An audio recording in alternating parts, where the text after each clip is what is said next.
तरह से जीत हुई है समाजवादी पार्टी की, किस तरह से पार्टी देखती है और आगे की स्ट्रेटजी? सबसे पहले इस मौके पर घोसी के सभी सम्मानित मतदाताओं को मैं अपनी ओर से हृदय से आभार व्यक्त करता हूँ। आज का ये परिणाम, मैं समझता हूँ इस परिणाम की जितनी समीक्षा करें और जितने तरीके से करें उतना कम होगा।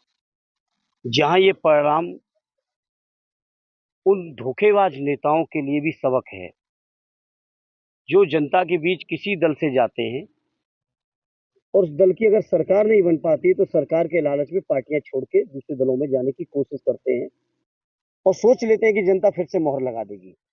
आज घोसी की जनता ने यह साबित कर दिया कि ये घोसी, मऊ, पूर्वांचल, आजमगढ़ का ये इलाका समाजवादी इलाका है और समाजवादी पार्टी को, उसके नेता माननीय अखिलेश यादव जी को धोखा देने का जो काम किया था दारा सिंह चौहान ने, उसका जवाब घोसी की जनता ने आज ढंग से दे दिया है और सबक दे दिया है उन लोगों को। साथ ही सबक उन लोगों को भी दे दिया है जो लोग बड़बोलेपन में, जब वो हमारे पक्ष में थे तो क्या बातें कर रहे थे, आज उधर चले गए तो क्या बातें कर रहे हैं। उनको भी घोसी की जनता ने जवाब दे दिया है कि राजनीति में इस तरह की चीजों का कोई स्थान नहीं है।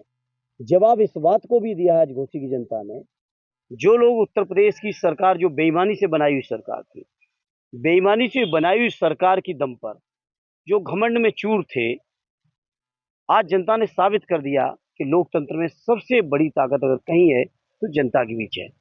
और जितने तरीके से घोसी की जनता के लोगों को धन्यवाद दिया जाए, उनका आभार व्यक्त किया जाए, उतना कम होगा, क्योंकि घोसी के लोगों ने आज लोकतंत्र को बचाने के लिए कई तरह की नई परिभाषाएं लिखी हैं। पूरी पार्टी लगी रही, सारे लोग लगे रहे।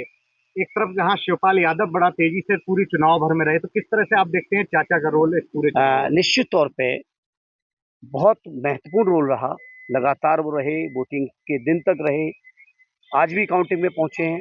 निश्चित तौर पे उनका, माननीय अखिलेश यादव जी हमारे अध्यक्ष जी हैं, उन अध्यक्ष जी का जो नेतृत्व है, उस नेतृत्व पर भी जनता की मोहर है।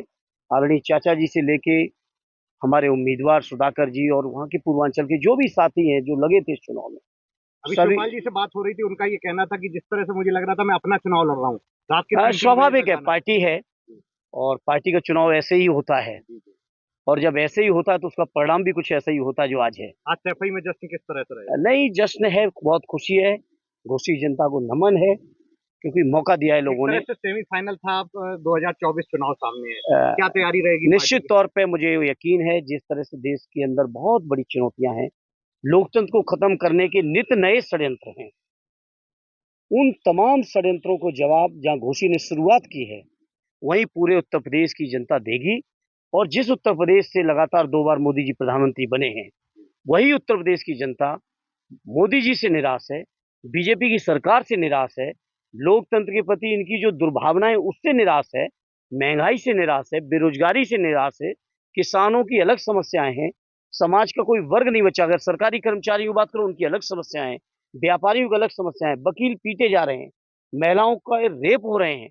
इन तमाम चीजों का जवाब जहां घोसी के लोगों ने आज शुरुआत की है, वहीं मुझे यकीन है कि उत्तर प्रदेश की जनता आने वाले चुनाव में समाजवादी पार्टी और गठबंधन इंडिया के जो भी साथी उम्मीदवार होंगे, उनको ऐतिहासिक जीत दिलाकर दिल्ली के अंदर एक नई सरकार, जो इंडिया गठबंधन बना है, उस गठबंधन की सरकार बना के मोदी जी को जहां से बने थे वहीं से वापस होंगे। बीजेपी कह रही है कि अखंड भारत होना चाहिए, आरएसएस की तरफ से आवाज उठ रही है, इधर भारत की नाम बदल, इंडिया हटा के बदला जा रहा है।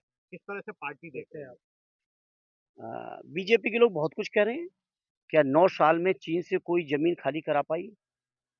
क्या अरुणाचल, क्या सिक्किम की समस्या का समाधान कर पाए? बीजेपी के लोगों से कहूंगा, बातें कम करें। जनता ने उन पे भरोसा किया था। 2-2 बार केंद्र की सरकार दी, उत्तर प्रदेश की भी सरकार दी, कई प्रांतों की भी सरकारें दी। कम से कम जो बातें कही थी उन्होंने अपने मैनिफेस्टो में, उनको पूरा करें। तब नई बातें कुछ करेंगे तो शायद कोई कंसीडर करे।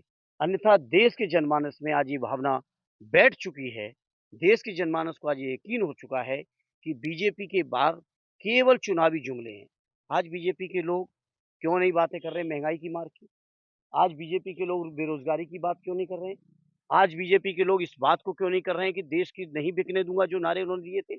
आज बीजेपी के लोगों को स्विस बैंक याद क्यों नहीं आ रहा है? तो जनता समझ रही है ये चुनाव में बातें कुछ करते हैं, चुनाव के बाद इस सरकार बनने के बाद इनके एजेंडे कुछ हो जाते हैं, कहीं अपने मित्रों को केवल फ़ायदा पहुँचाने के लिए।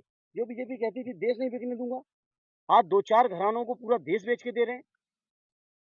तो इसलिए उनकी इन बातों पर आप मीडिया के लोग ना जाइए और मीडिया के लोगों से भी मैं उम्मीद करूँगा, अपील करूँगा, आज जो देश में तमाम तरह की चुनौतियाँ उसमें मीडिया के लोगों अगर आप सच्चाई दिखाते रहोगे, तो शायद ही देश के 140 करोड़ लोगों को कुछ राहत मिलेगी।